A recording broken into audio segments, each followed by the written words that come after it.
Bonjour à tous, j'ai le go pour partir, donc on va y aller. Merci d'être venus aussi nombreux. Tu peux mettre la première slide. Donc on va vous présenter, Julie surtout va vous présenter une présentation Scan to BIM. Tu peux prendre la première slide. Tu l'affiches toute. Alors je vais faire une rapide introduction. On pensait qu'on n'avait que 20 minutes. Julie avait vraiment beaucoup de choses à vous montrer. Donc on a fait très très court pour l'introduction. C'est l'unique slide que je vais vous faire découvrir. Et après on laisse la main à Julie pour la présentation. Donc la solution Briscad, je ne sais pas si certains la connaissent déjà. C'est l'éditeur qui a fabriqué cette solution, c'est l'éditeur Brixis. Qui a été intégré dans le groupe Hexagone en 2018.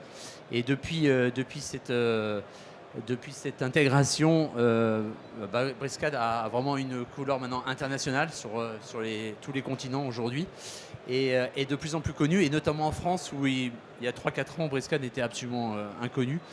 Et grâce à un travail de toute une équipe, on est arrivé à convaincre un certain nombre de grandes entreprises françaises, de grands industriels qui ont choisi Briscad comme leur standard graphique. Donc on en est très heureux et plein de petits comptes ont suivi et plein de petites entreprises utilisent maintenant Briscad. On a plus de 400 000 utilisateurs aujourd'hui de cette solution.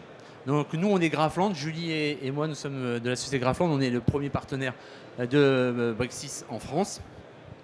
Et Briscad, pour juste introduire, c'est un logiciel qui va du 2D donc au BIM en full DWG. Donc toute la solution est basée sur le format DWG. Je vous laisse découvrir aussi les autres informations et je vais juste finir sur les 4 points que vous voyez en bas de la slide qui pour nous est quelque chose de très important. Donc là, le suivi des utilisateurs se fait, le service aux utilisateurs sont à 2 niveaux. Le premier niveau, c'est qu'on a vraiment une hotline qui a été réputée et reconnue comme très réactive et très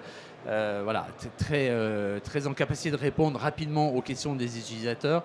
On a aussi une notion d'intégrer un certain nombre de clients dans les réflexions du produit, dans les roadmaps. Donc on discute beaucoup avec nos clients pour aussi fabriquer la solution de demain et faire évoluer ce logiciel dans les meilleures conditions et suivant les attentes de nos clients importants ou moins importants. On a intégré, et surtout depuis le développement de l'équipe, depuis l'arrivée d'Hexagone, une équipe de développement et de recherche et développement très très très avancée, et notamment dans la dernière version qu'on va vous présenter qui est vraiment toute fraîche, parce que Julie l'a eu la dernière version qu'avant-hier. Et on a intégré beaucoup d'intelligence artificielle dans le logiciel, et de plus en plus cette intelligence artificielle va nous apporter des fonctionnalités très appréciées de nos différents clients. Le juste prix, pour nous le juste prix il a 2 notions.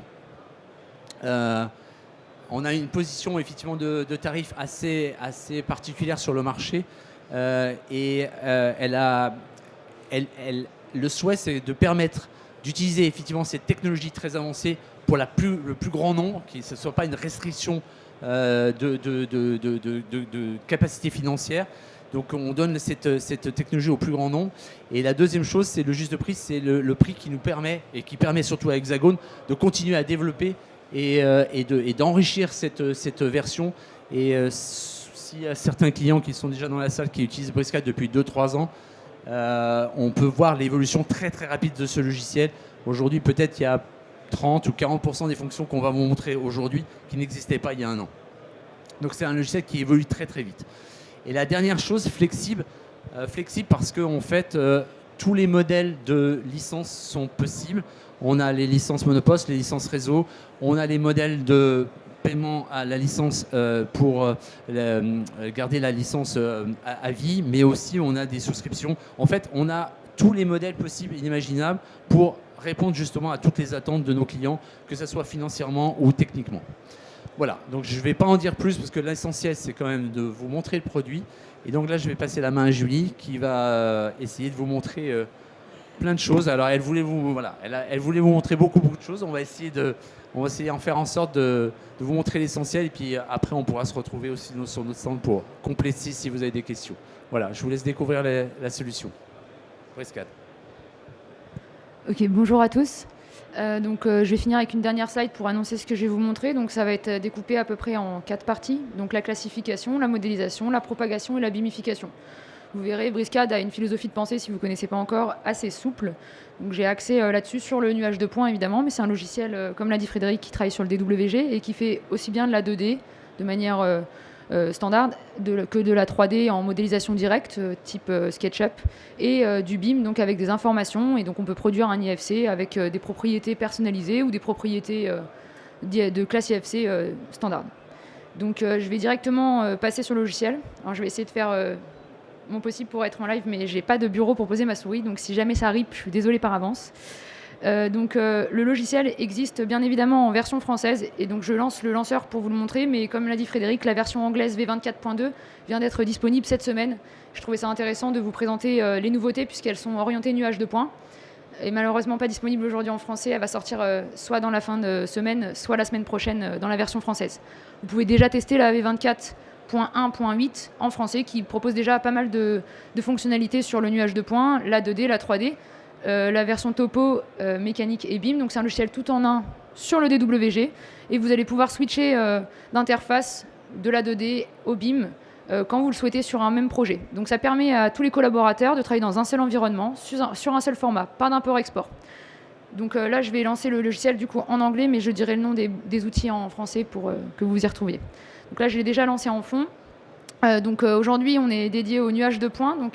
Déjà, c'est un des rares logiciels de CAO qui a un onglet dédié au nuage de points avec des fonctionnalités spécifiques pour le nuage de points. Au-delà du fait de pouvoir bien évidemment délimiter un nuage, de le réaligner avec un SCU et de pouvoir gérer la taille des points et le nombre de points, ça évidemment, vous pouvez le faire dans de nombreux logiciels maintenant.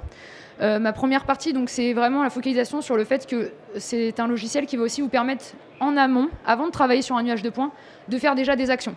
Donc, en effet, vous avez déjà la possibilité d'aller sur le manager de nuages de points qui vous permet de pré-traiter un nuage de points. Au niveau des formats, on est très très ouvert.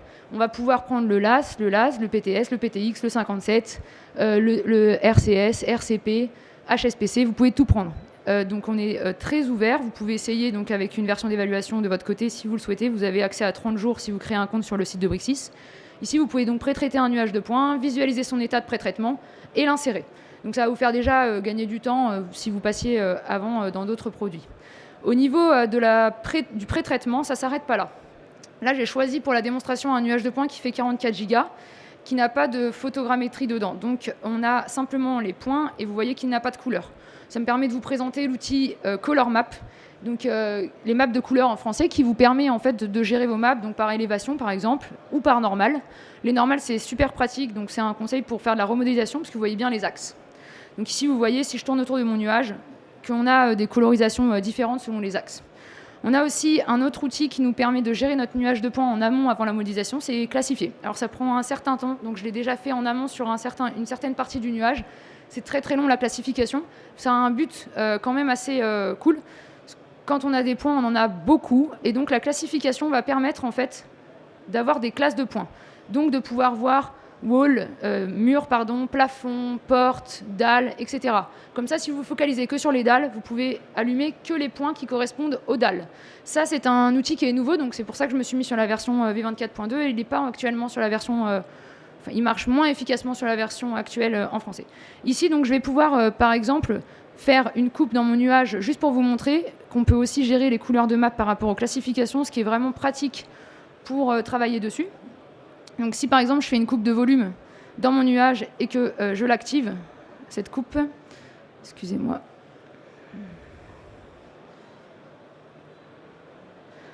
Alors ici je vais pouvoir venir sur le point cloud et sur les color maps et on va pouvoir voir par exemple qu'on peut afficher les classifications.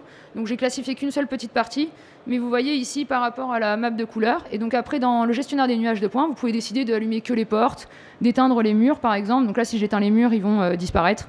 Voilà. Ça peut vous permettre aussi de plus facilement gérer certaines choses. Au niveau des maps de couleurs, je vais simplement repasser dans les normales pour la suite de la démonstration. Et je vais sortir de ma coupe.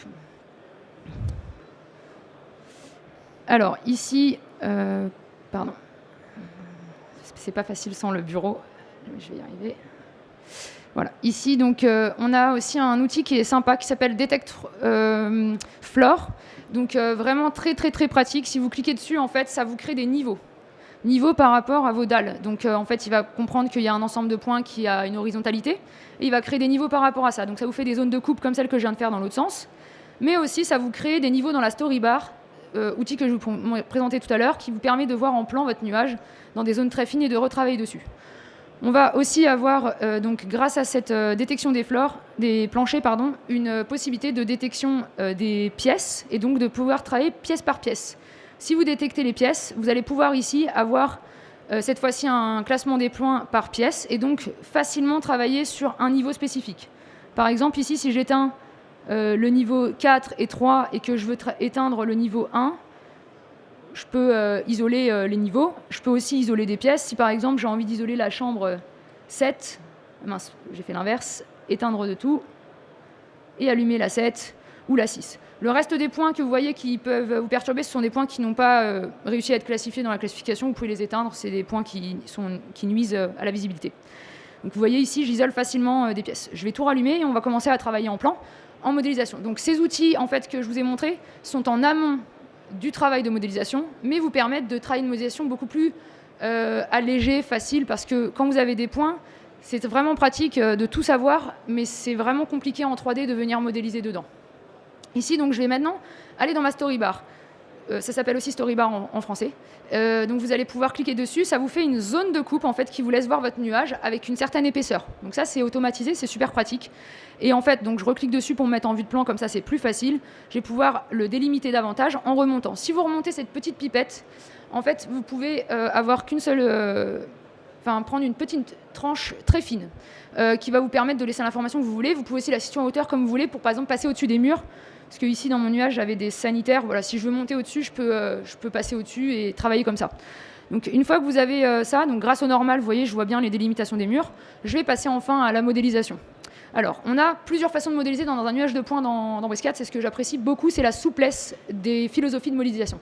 Je vais vous en montrer 3. Vous avez la possibilité de modéliser avec des outils qui sont adaptifs au nuage de points. Donc, ça, c'est une nouveauté aussi sur... alors, j'avais déjà présenté sur la V23, mais c'est une nouveauté sur la V24.2. C'est que maintenant, elle s'adapte, peu importe l'orientation du mur. Avant, elle était focalisée sur du XY. Maintenant, on a la possibilité, même si... Bon, là, c'est une porte. Mais même si c'était un mur, de pouvoir s'orienter par rapport à ça.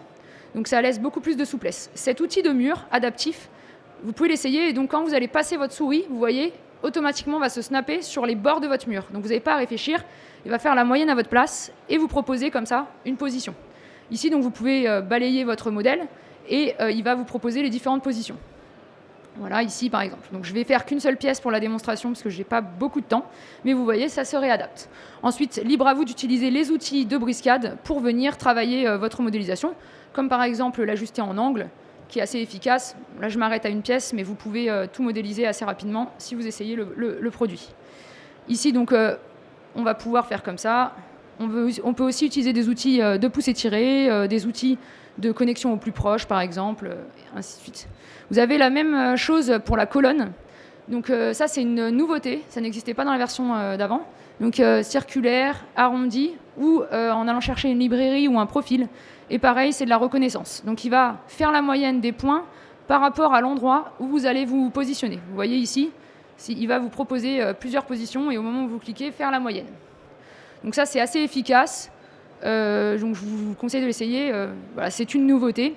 Donc automatiquement, je fais des colonnes et des murs. Pour l'instant, je n'ai pas rempli le slot composition, mais vous pouvez directement renseigner les compositions si vous les connaissez, à condition de laisser des variables dans les compositions, parce que si vous voulez que ça se snap en épaisseur, il ne faut pas figer ça. Donc au niveau... Okay. On peut faire aussi de la modélisation. Donc si vous avez des murs qui ont du fruit, je vous conseille une autre méthode. Donc ici, vous avez vu, j'ai un nuage de points, je vais revenir dans la storybar, pardon, qui est structuré. Alors structuré, c'est que j'ai l'emplacement de mes boules de position de mon nuage. Dans certains, elles seront vertes s'il est colorisé, ici, elles sont grisées. Je peux me mettre en fait dans une pièce en double-cliquant dessus et visualiser cette pièce. Là, elle n'a pas de photogrammétrie, c'est pour ça qu'elle est blanche, sinon vous auriez aussi les textures. Ici, j'ai des outils, donc j'en ai un qui vient de se développer, qui est pas mal, mais qui prend aussi du temps, puisqu'il va le faire sur l'ensemble du nuage, qui s'appelle FitRoom. Par rapport à ça, il va lui-même reconnaître toutes les faces et vous proposer des solides. Je préfère le FitPlanner qui est manuel, mais qui va avoir plus de certitude, puisque vous voyez ce que vous êtes en train de faire. En fait, vous allez cliquer sur une surface, il va faire la moyenne des points pour vous proposer le plan qui correspond à ces points-là. Et donc, si on clique, on va arriver, vous pouvez aussi déduire les fenêtres, vous avez une option ici pour les déduire. On va arriver à un solide qui sera en fait une boîte fermée. Donc on va travailler par l'intérieur. Je fais juste le tour de ma pièce pour voir si j'ai fini. Et j'accepte. Et donc une fois qu'on a fait ça, je vais sortir de ma storybar, qui là n'était pas utile pour faire la bubble view, et je vais éteindre mon nuage. Donc ici, c'est les murs que j'ai créés tout à l'heure. Évidemment, ils sont modifiables. Vous pouvez rajouter des compositions par la suite dessus si vous le souhaitez sur le côté, mais je reviendrai sur les compositions après. Et ici, la boîte qui a été créée par l'intérieur, en fait, donc, qui est un solide pour l'instant 3D. Alors, pour gagner du temps, j'ai créé un calque où j'ai fait plusieurs boîtes pour vous montrer. Je vais enlever la colonne. Excusez-moi. Voilà. Ici, donc, je peux sélectionner mes boîtes, et en fait, c'est le vide qui va créer le plein. Et donc, si je sélectionne mes boîtes ici et que je prends Invert Spaces, je peux rentrer des paramètres sur le côté et il va me créer autour. Donc si vous faites à travers votre nuage de points toutes les pièces, vous aurez la résultante du reste. Donc si je l'enlève, vous voyez, ça va faire ça. Ça va aussi me créer des espaces par pièce qui seront générés automatiquement. Au niveau de la modélisation, on a aussi la possibilité de faire la modélisation directe. Donc c'est aussi une grande force de Briscad de pouvoir toujours faire la modélisation directe, c'est-à-dire comme dans SketchUp, je manipule, je dessine, je tire, je pousse. Donc là, pour l'exemple, je vais me mettre au niveau 0 ou niveau 1 et prendre une boîte, tout simplement, une box, une boîte. Donc je peux m'accrocher après librement avec l'outil polyligne, ligne et faire ce que j'ai envie. C'est pas pour ça que je vais pas faire du BIM, donc du Building Information Modeling, donc de la 3D avec des informations dedans.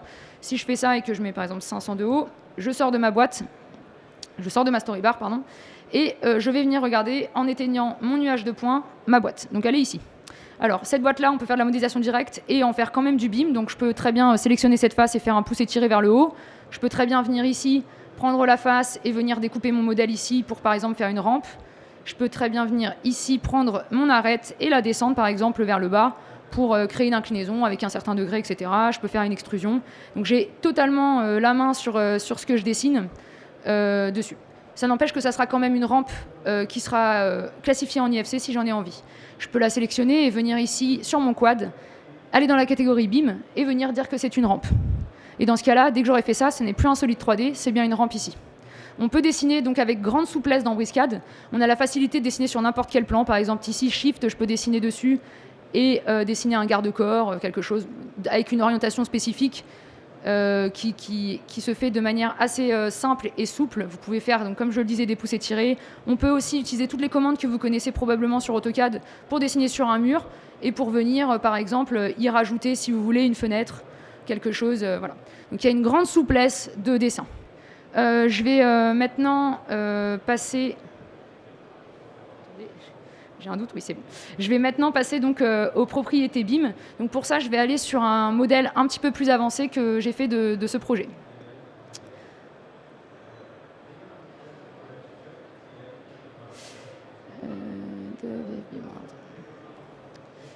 Alors, les propriétés BIM. Donc vous avez complètement la main dessus. C'est-à-dire que, donc là j'ai avancé un petit peu la maquette, c'est-à-dire qu'un mur, quand vous le dessinez avec l'outil mur, c'est déjà un mur. Mais comme je l'ai montré précédemment, vous pouvez le classifier par la suite. Les propriétés BIM, vous avez la main dessus, vous pouvez en gérer autant que vous voulez. En allant dans l'onglet Données, vous avez Properties ici. Ici, j'avais déjà fait 2 sets de propriétés. Donc, vous pouvez créer un jeu de propriétés ici et venir ajouter des propriétés autant que vous voulez. Je vais l'appeler par exemple propriétaire.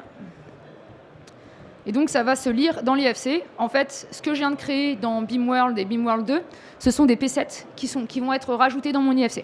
Ici, donc, je peux affecter dans la liste à quoi va toucher cette propriété, des murs, des dalles, etc. Et je n'ai pas cliqué sur OK, mais du coup, je vais vous montrer juste où est-ce que c'est. Ici, vous allez avoir les propriétés qui seront rajoutées. Ah si, j'ai dû valider. Voilà. Et après, on peut les renseigner et ce sera lu dans n'importe quel logiciel de lecteur de BIM IFC. Donc les propriétés se gèrent comme ça. Dans les propriétés, on a notamment les compositions. Alors pour les compositions, dans l'onglet données, vous avez un outil qui s'appelle Automatch Complétion Auto qui permet de répandre des compositions, qui est super. On peut aussi passer par la structure ici et on peut venir filtrer. Donc cette structure est super importante. Elle vous permet de voir ici votre bâtiment, ses niveaux. Donc c'est une arborescence qui vous permet vraiment de gérer facilement, mais vous pouvez aussi gérer par type BIM et vous pouvez sélectionner très facilement ici les murs par exemple, les isoler et venir affecter dessus une composition. Alors logiquement on n'affectera pas grossièrement comme ça, mais pour la démonstration on va le faire. Vous pouvez cliquer glisser dessus, choisir la ligne de justification un par un par rapport à quoi vous voulez vous justifier et valider, et donc là, ça va se compléter automatiquement. Donc là maintenant mes murs sont renseignés, donc je retrouve dans mes propriétés ici les compositions qui sont affectées. On a la possibilité donc via ce panneau de gérer les murs, de tout rallumer, de masquer, c'est très pratique. Les matériaux, c'est à peu près comme dans Revit ou Archicad, vous pouvez double-cliquer dessus. Vous avez des couches extérieures, intérieures. Ces matériaux vont aussi avoir une grande importance si vous voulez gérer votre aspect au niveau de l'impression, des coupes, de la mise en page, ce que je vais vous montrer juste après, et aussi du rendu. Au niveau des outils d'automatisation, vous avez aussi l'outil Propager qui est super intéressant, que je vais vous montrer maintenant. Si par exemple je me mettais ici et que j'avais envie de créer par exemple une sorte de pergola, je vais faire une polyligne sur cette face, donc avec l'outil Polyligne. Je dessine ici et par exemple ici, voilà. Ici je vais prendre la polyligne et je vais venir la manipuler avec le manipulateur qui est un gizmo qui est assez pratique à utiliser en 3D, qui permet de faire des manipulations avec des orientations spécifiques et des répétitions par exemple, comme je suis en train de faire ici. Donc là j'ai fait mes polylignes, je vais maintenant les isoler en sélectionnant similaire et en isolant.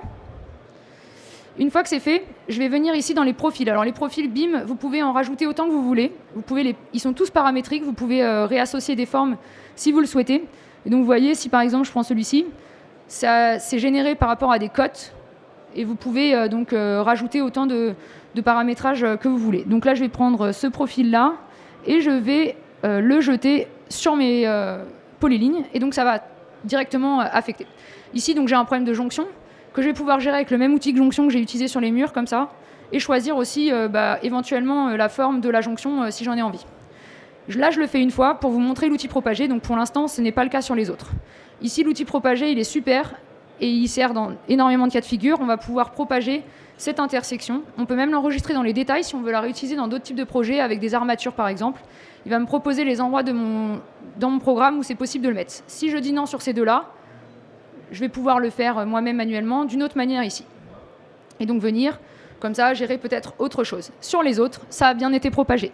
Donc c'est dans cette philosophie-là qu'on va être dans Briscad. On fait quelque chose et on répand au reste. Donc ça, c'est pour la propagation, les propriétés, les matériaux, etc. Maintenant, on va voir la partie donc, de sortie de Briscad. Donc pour ça, je vais tout rallumer. Et je vais vous ouvrir... En fait, je n'avais pas besoin de rallumer. Je vais vous ouvrir un troisième fichier donc, qui est plus avancé de Briscad pour cette dernière partie. Et fermer l'autre. Donc c'est toujours le même projet, sauf que j'ai lancé une bimification dessus. Donc la bimification, c'est aussi un outil de propagation que j'ai décidé de couper puisque j'étais très limité en temps, qui permet en fait de rajouter des plans, des coupes et des élévations, des caméras en fait. Comme ça, vous voyez des traits qui vont se mettre partout, qui vont vous servir pour la mise en page. Ici, vous pouvez aussi totalement créer vous-même vos coupes. Il n'y a pas de problème, vous n'êtes pas obligé d'utiliser les outils d'automatisation et vous pouvez créer vos coupes dedans autant que vous voulez. La bimification a quand même une utilité sympa, c'est que ça va créer des espaces dans chaque pièce, espaces que vous pourrez tirer en quantitatif par exemple, nommer, etc. Je vais juste reculer pour qu'on les voit mieux. Voilà les espaces ici, et je peux venir dans les propriétés ici, je peux les nommer, je peux faire ce que je veux. Et donc, je vais pouvoir en tirer des tableaux de quantitatif. Donc, vous avez des gestionnaires de nomenclature qui peuvent être mis en page. C'est assez simple à gérer. C'est des champs. Vous choisissez ce que vous voulez chercher comme propriété. Ça s'affiche de manière automatisée. Donc, pour les mises en page, en fait, le logiciel va venir chercher les coupes que vous avez fait. Ici, vous avez un navigateur de projet donc, qui a des champs qui sont déjà proposés avec la possibilité de rajouter un logo, des choses comme ça. Ici, vous avez vos sections qui ont été faites dans votre projet, qui sont actuellement ici. Ici, vous avez vos feuilles. Les feuilles, vous pouvez en créer ici autant que vous voulez. Et après, vous n'avez que à cliquer et glisser, un petit peu à la manière de Revit, les vues dessus. Bon, vous pouvez mettre plusieurs fois des vues en page. Donc ici, j'ai simplement mis les façades et une liste des matériaux pour vous montrer rapidement. Ici, j'ai cliqué glisser un plan. Je vais le faire devant vous. Je vais prendre le risque. On va glisser un plan. Alors, au niveau des gabarits de vue, ça s'appelle des plans typés dans Briscad. Vous pouvez, vous voyez, là, j'ai glissé le plan. Vous pouvez le sélectionner ici, choisir l'échelle. Par exemple, je vais mettre du 100. Revenir, focaliser dessus, le positionner. Bon, ça, c'est à peu près classique dans tous les logiciels de dessin. Et mettre un plan typé donc, qui correspond à un gabarit de vue donc, que vous pouvez réutiliser de projet en projet. Par exemple, celui-là que j'ai utilisé à côté. Et je réactualise ma vue pour que ça s'affecte. Donc là, c'est les portes en rouge et pochées en gris. C'est en train de charger. Alors, ensuite, au niveau des sorties, vous pouvez évidemment faire un dossier avec des impressions. Vous avez la possibilité d'aller aussi vers des logiciels de rendu. Donc, vous avez un rendu qui est minime dans Briscad. Vous pouvez plutôt utiliser des logiciels de rendu. Donc, c'est compatible avec Lumion, Enscape, Vector, Twinmotion. Twinmotion, c'est comme dans Revit. Vous avez un lien de connexion automatique. Et donc, vous pouvez directement connecter votre projet, en fait. C'est vraiment pratique parce que comme ça, quand vous modifiez d'un côté, ça se modifie aussi dans Twinmotion. Vous n'avez pas à refaire des imports-exports, c'est en lien direct. Donc là, j'avais déjà fait la connexion pour le préparer. Donc Twinmotion, logiciel de rendu en temps réel, assez facile à utiliser. Pour ceux qui ne connaissent pas, voilà, c'est Epic Games qui développe ça. Ici, vous avez la possibilité de gérer des choses, de faire des caméras, de gérer la lumière, de gérer le temps, etc. Donc là, c'est totalement compatible avec Briscad. Je vous invite à essayer d'aller tester ça. Au niveau des exports, un export très très important, c'est l'IFC. Vous avez complètement la main dessus. Vous avez la main sur les propriétés, vous avez la main sur le type d'export, vous avez la main sur tout. Et vous avez le bouton qui est juste ici en export IFC. On sera en 2x3 pour l'instant, 4, 4x1.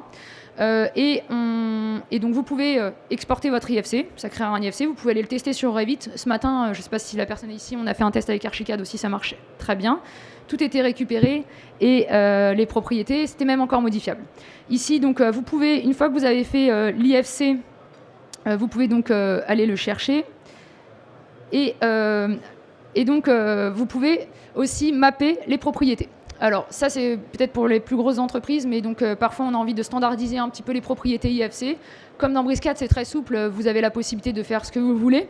Mais vous pouvez utiliser des logiciels comme Bimenco qui développe OnFly en ce moment, qui est vraiment pratique, comme FME, qui va le faire de manière plus massive encore.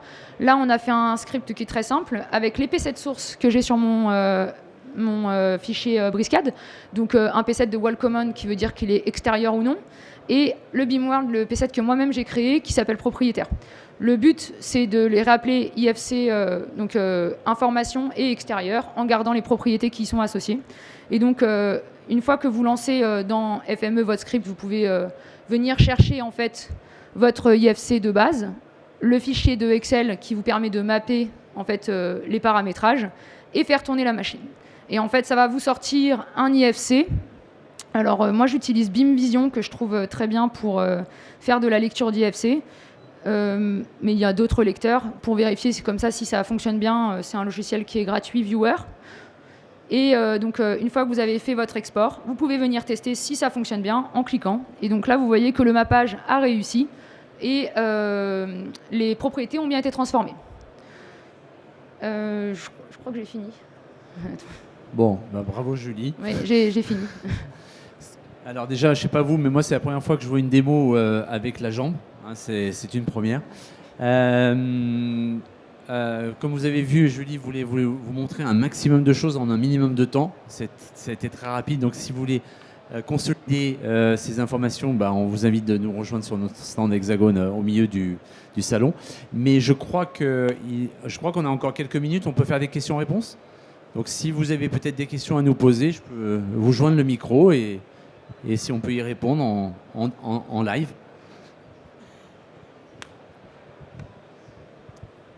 Bonjour, merci pour la présentation. J'ai une petite question sur tout ce qui est profil acier.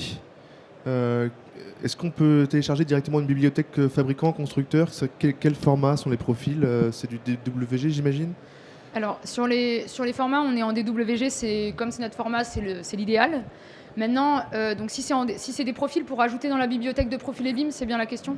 Oui, donc ça, il faudra mieux du DWG, oui. Après, si vous voulez manuellement importer d'autres types de formats et les réenregistrer en DWG, ça va fonctionner, mais ce sera peut-être un petit peu plus long. Sinon, c'est vrai que je l'ai peut-être pas dit, je ne sais pas parce que c'est passé vite, mais en termes de bibliothèque, on est compatible avec toutes les bibliothèques en ligne que vous pouvez trouver sur BeamObject, BeamEnco, etc. Puisqu'on lit du RFA, du SKP, du RVT, sans aucun problème.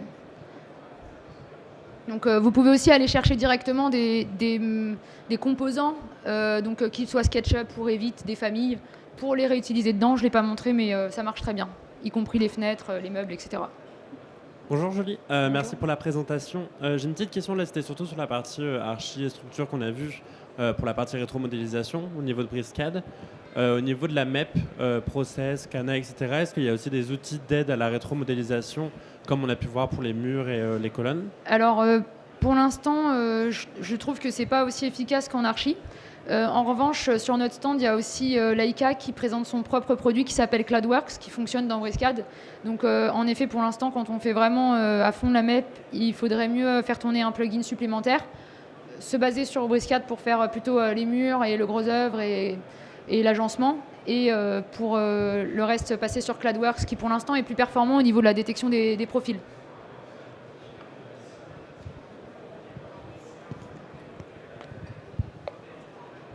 Bonjour, merci. Moi, j'ai une question. Vous avez montré une modélisation très rapide. Est-ce que vous avez la possibilité d'avoir des données sur la précision de modélisation après entre ce que vous avez modélisé puis le nuage de points? Alors, il n'y a pas, à ma connaissance, d'outils qui permettraient de scanner mon nuage et de me dire là, il y a 1 mm d'écart ou là, il y a 2 mm. Donc, pour l'instant, je pense que ce serait une vérification à l'œil, mais je ne connais pas d'autres produits qui le font. Peut-être qu'il faudrait voir plutôt sur les scanners s'ils n'ont pas un plugin qui tournerait là-dessus, mais non. Malheureusement, actuellement, j'en connais pas. Alors, en revanche, pour la gestion des clashs, ça m'amène sur une autre question. Vous avez un lien dans Briscad avec Beam Collab Zoom, si jamais vous connaissez, avec Beam Sync aussi, qui est intégré directement dedans, qui permet de signaler des clashs. Donc, à part manuellement et dire ici, il y aurait un problème, il n'y a pas de scan. Par contre, il y a un outil de gestion des interférences, mais c'est entre des solides, pas entre un nuage de points et un solide. Encore une question ou deux avant d'aller déjeuner? Mais vous pouvez faire la demande de fonctionnalité. Hein.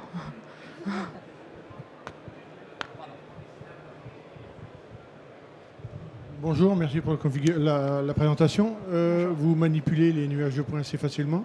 La configuration du matériel? Alors j'ai un MSI GE66 Raider en Core i9 avec 32 Go de RAM. Mais je suis aussi formatrice sur Revit et c'est pour ça que j'ai un gros ordi. Et une carte vidéo? Carte, je sais pas, elle est écrite où? GeForce RTX. Ok, merci. On cache rien. Est-ce qu'il y a une autre question? Il y en a qui hésitent. Hein. Je vois que dans vos yeux, vous hésitez à poser la question. Voilà, allez. Alors, 2 questions pour monsieur. J'en ai une autre, j'en ai plein d'autres, je passerai sûrement vous voir après. Je reste sur l'acier. Niveau attache et automatisation des attaches, comment ça se passe? Boulonnerie, soudure et compagnie? Alors, si vous voulez, ouais, vous pouvez venir sur le stand, je vais vous montrer. En fait, ce que j'ai montré sur la propagation, ça va être à peu près le même système. Alors, on la souris. En fait, on a un panneau qui s'appelle Détail, qui est assez intéressant à développer quand on fait de l'acier. Et en fait, dans ce panneau, alors là, j'ai de l'archi. Alors, attendez. En formation, ouais, j'en ai fait un, mais c'est un exemple qui n'est pas incroyable. Hein, je n'ai pas spécialement prévu là-dessus. On peut enregistrer en fait des sortes de connexions de détail. Vous voyez, c'est juste la connexion. Et en fait, après, on le clic-glisse dans l'environnement et il va nous proposer, comme tout à l'heure quand j'ai fait propager, des endroits où on veut le mettre, où c'est possible ou non. Donc c'est plutôt dans ce mode-là qu'on va pouvoir travailler justement ces assemblages. Donc ça, en fait, vous pouvez le construire directement sur place. Vous faites un assemblage et au lieu de faire propager comme je l'ai fait tout à l'heure, vous enregistrez votre détail. Et comme ça, il resserre pour la suite. Et là, si vous le faites de manière simple, il n'est pas paramétrique, mais vous pouvez en faire des paramétriques aussi pour qu'il soit adaptable.